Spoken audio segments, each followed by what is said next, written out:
next driveway. Most likely here. When we realized that weather conditions would be in our favor and we would get an opportunity to visit this area of Minnesota, we shared this with my dad, and he sent us a few messages of him going down memory lane of when he used to live here in this area. He was 22 and married, came as an immigrant from Holland with his wife and 3 kids. One was a newborn baby, and this is where they made their home. This particular place, Blue Cloud Abbey, was a solid point of community for the family when they lived up here, so it was very special to be able to visit this place. I'm going to share here really quickly what my dad shared with us. Pop, I hope this is okay, but this is too important to not share. Wow, Blue Cloud Abbey. I first visited in 1958. It was still under construction by the monks themselves, professors. It was a major seminary, brothers and priests working together in intervals. I remember in the basement an area for wine fermenting with a sign on the entrance door. Quiet, spirits at work. Some of the other names I remember, Father Odo, Father Odolo, Frater Bernardino, and Brother, I forget his name. Oh yeah, Brother Bernard, a husky big guy who was an expertise and official shortwave enthusiast and therefore a door to the outside world. Because of my present, then electronic repair, he and I became good friends. That place was a mecca for the family. The boys, Bill and Lucia, attended the boys' camp at Blue Cloud. Bill wanted to be a brother then. When we moved to Albuquerque, Lucia went back to his old surroundings, ran away from home. No one knew where. We got a call from the highway patrol about 3 days later. Lucia was picked up in Wyoming on his way to Blue Cloud Abbey. Both Tante Rique and I are oblates of St. Benedict, Blue Cloud Abbey. I still have a small breviary given to me. In September of 1981, Gladys and Bill decided to make a trip back to Minnesota to revisit old places. Blue Cloud was a must revisit. After their return, Bill became very introspective. 2 months later, Bill was killed for being a good Samaritan. Shortly after his death, 2 Bibles arrived that Bill had ordered after visiting the Abbey. That incident changed the trajectory of our destiny. We were in Holland then, and Jonathan was due to be born in Holland. We all went back to helter-skelter in the States. A small intro to the Abbey. When we did the powwow in the Midwest, JR and I revisited Blue Cloud. I then met up with Father Odo and Father Odolo. God bless, Pop.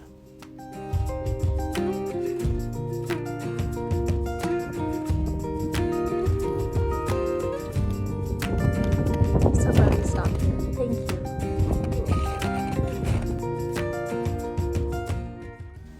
Appleton, Minnesota.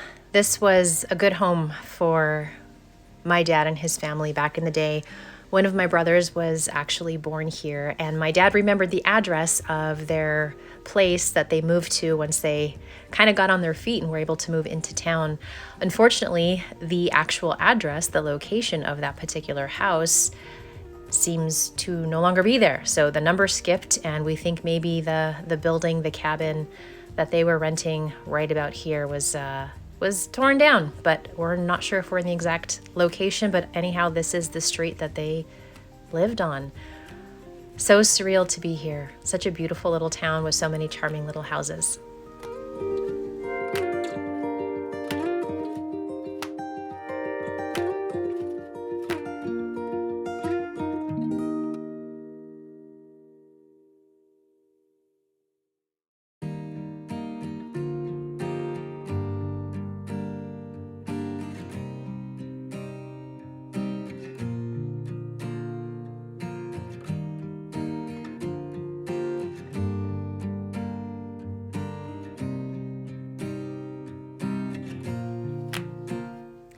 And this little charming town is Donnelly, Minnesota.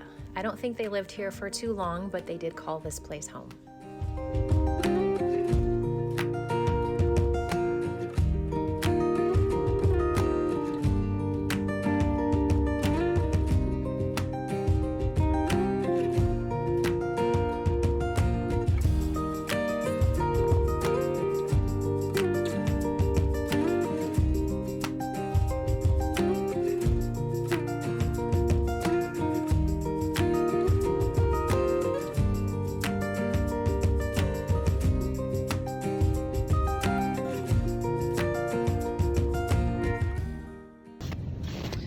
Alrighty, we changed our shoes into snow appropriate gear, started walking, and the snow is deeper than our boots. So now we have to change shoes again. We're gonna put on our snowshoes. Hopefully that works.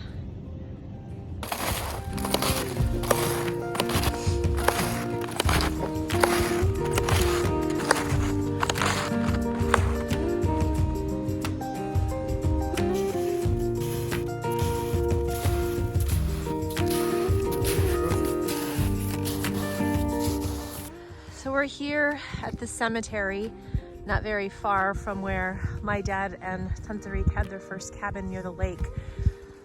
My older sister, Louise Henrietta, they lost her when she was a baby. Tried to find her gravestone here, but everything is buried in snow. But yeah. Came to pay my respects to my sister, who I've never met.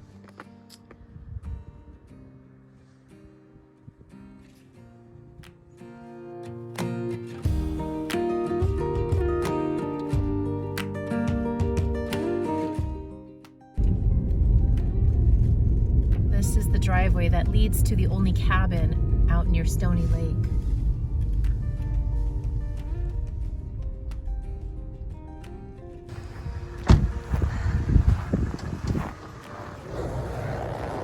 Doesn't look like anybody lives here in this front cabin right now. This driveway does lead all the way back to Stony Lake. And I'm not gonna go too far because it is a private driveway. This is where they had their first cabin. I can't imagine being out here dead of winter. Just a cabin and a wood stove with 3 kids, one of them being a newborn baby. That's some true grit. To say I'm feeling a little introspective right now is a bit of an understatement, especially putting into perspective all of the stories I grew up with hearing as a child. I definitely feel very blessed to be able to experience this in person.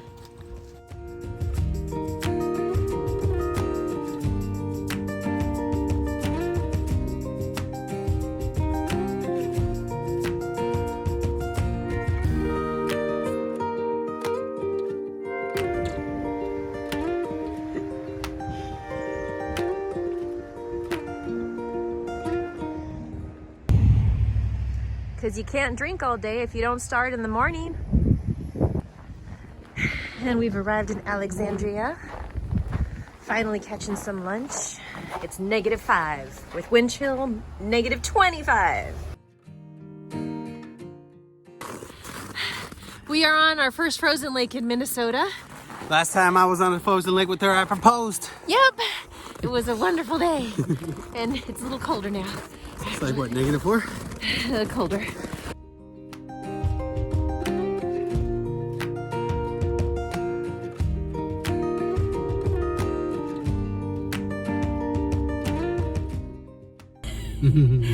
Alrighty, we are just checked out of our inn for the night. We are in a little town called Parker's Prairie, and I don't know what the dash says in the car. -7. -7, but the temperature gauge on my phone, the app says it's -17. There is no wind, so it actually feels like -17. See. And I think today it's expected to get a high of -4 here, so it's a little chilly. Just a little. A little chilly.